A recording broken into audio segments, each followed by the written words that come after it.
All right. 3, 2, 1.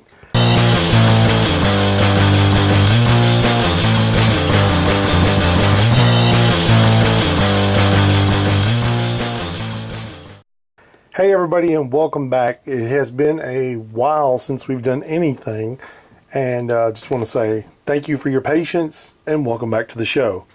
Tonight we have the amazing, super talented Dave Good, straight out of New York, talking to me here in Tennessee. Dave, how's it going?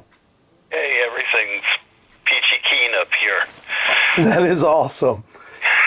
I really did say peachy keen. I've gone without sleep for a while. Hey, that's all right, man. I hope I'm coherent. Well, let's just have fun with this tonight and just have a really good, fun show tonight. Dave, how have you been since the last time we was on the air together? Like I said, everything's been going pretty good. We've been doing a lot of work on the blog, putting one out every week. Sometimes with one of your great illustrations, sometimes, without. Now, that's the Good Stuff blog, which is, I have a link to it in the description below. So I want you people to actually click on and go to it. Oh, me and Dave were talking about this, ladies and gentlemen, a few weeks ago, is where people say, oh, I like it, I'll go check it out. And they never do. And the link is like right there on the article, and they still don't click it. So, Yeah, what Vance is talking about is we've basically advertised every week on Facebook. We put up the blog, and people will go and read the blog and then comment on the Facebook page instead of commenting on the blog page. I mean, we're getting feedback. It's just not feedback on the blog. It's feedback on Facebook.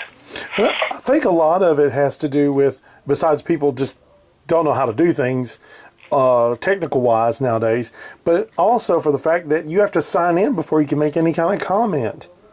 That's true, too. I forgot about that. I've been signing on to other people's blogs just to comment. So, yeah, that is a factor, and I didn't even take that into consideration. But it just seems strange that people comment on as I said, on my Facebook page after they see read the blog, and there's no comment on the blog page. This is true. The other thing is about the way people respond on Facebook. It reminds me of those great back pages in the Silver Age and I guess Bronze Age of comics, when people could send letters in and make comments on the comic they had just read. Okay, that's one of the things that I really, really miss in comics. Not that I'm going out and buying a lot of comics these days, but I miss the letter pages, and that's one of the things about Facebook that I really like. It's like you're meeting other fans, you're discussing the comics right there, whereas we had it in the comics in the old days, and now they don't have letter pages in the comics. The other thing, of course, I miss most in comics are thought balloons in the stories. Yeah, those have went fly away. They've gone, and it's pretty sad. Now, on the piece that I've worked on, we got Brad using one of the classic thought balloons. Now, for folks who don't know, Brad is the hero in the Golden Adonis, which is also in Judo Comics, which you should buy. There's a link below for that as well. Dave, tell us about the Golden Adonis.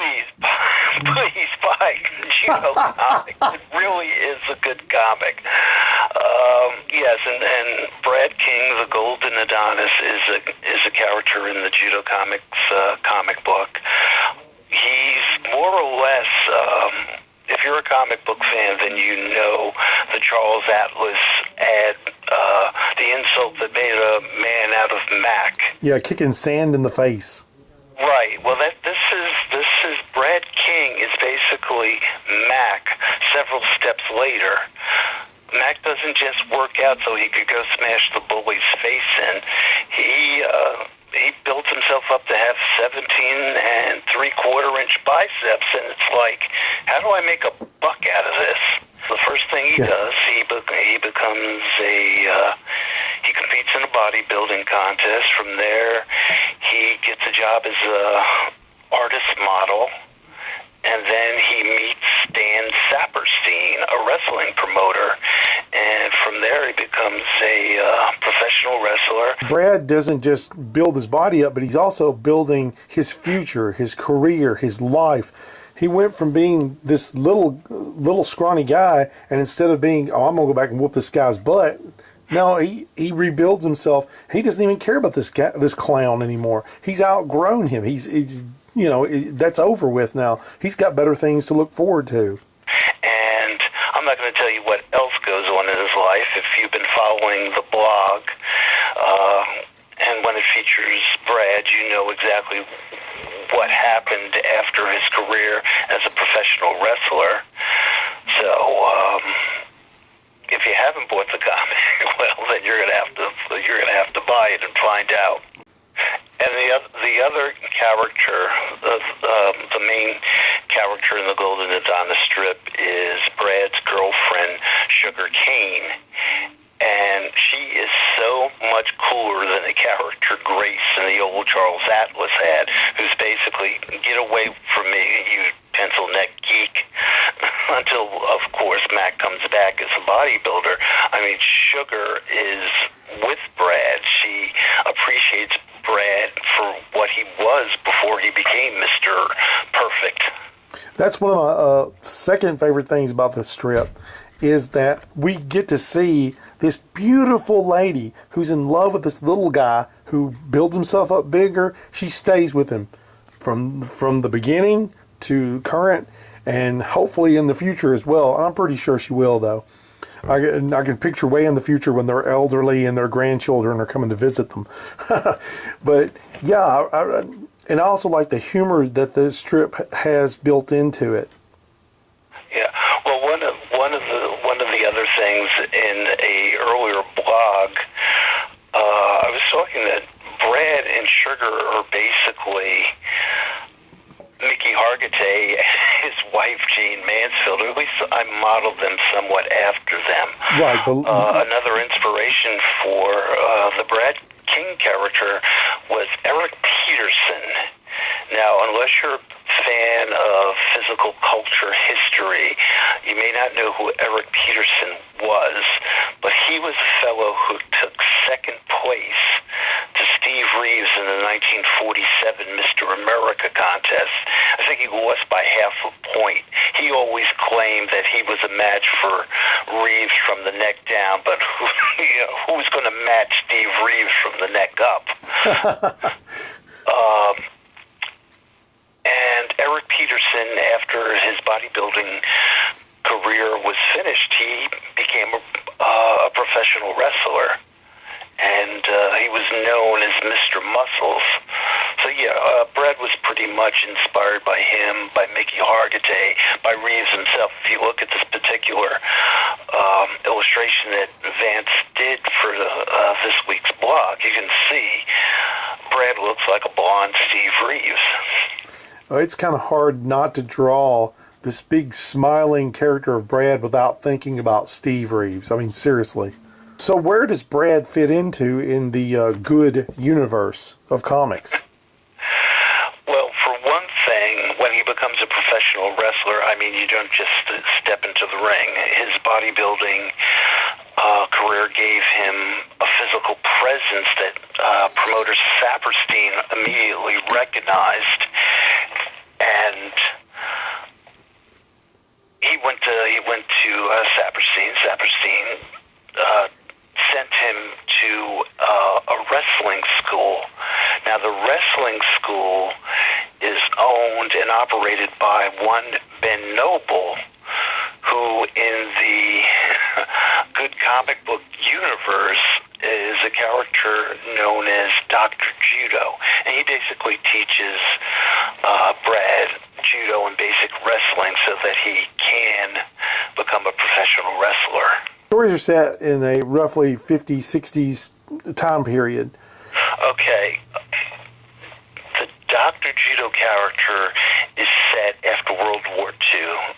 Ben Noble, a.k.a. Dr. Judo, was a veteran of World War II. And his adventures basically are after he gets out of the service. And that's around 1949. Now, the Brad King character comes about 1962. Let's say he started bodybuilding in 61. He becomes a professional wrestler, and then, as I said, we're not going to give anything away to any of you people who haven't read the Golden Adonis strips on the blog. But his third career begins in, say, 1962.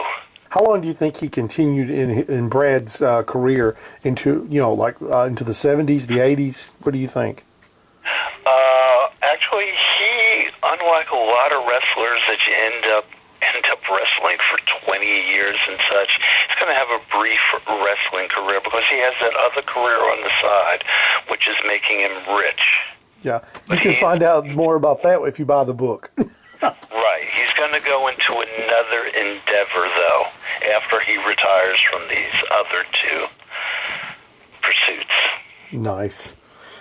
Well, Dave, thank you so much for coming on again and letting me chew on your ear for a little bit and sharing information with the audience about the Golden Adonis.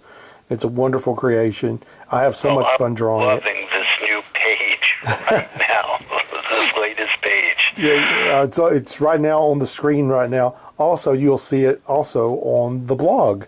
And I've put the link to that below. And also, if you're on the blog, you see a link to the video on there. So you're covered. Also, there's a link to Judo Comics from Good Productions, Good Comics. You need to get it because you have no clue what we're talking about unless you do. Yes, and you'll be able to see, aside from the Golden Adonis, Brad King, the Golden Adonis, you'll be able to see Dr. Judo, Mr. Incognito, and the Phantom Gorilla. How can you go wrong with the Phantom Gorilla? Seriously. Check it out, folks. We thank you again, Dave. Everybody have a good night. Enjoy the blog. Enjoy the strip. Thank you so much, Dave. Ladies and gentlemen, thank you for coming back and picking up where we left off. And we hope to see you next time and talk to you soon. Good night. Good night now. Yeah. Let's see. Yeah, I'm gonna edit that out. Don't worry. That's chanting. Oh, okay. Got it. All right.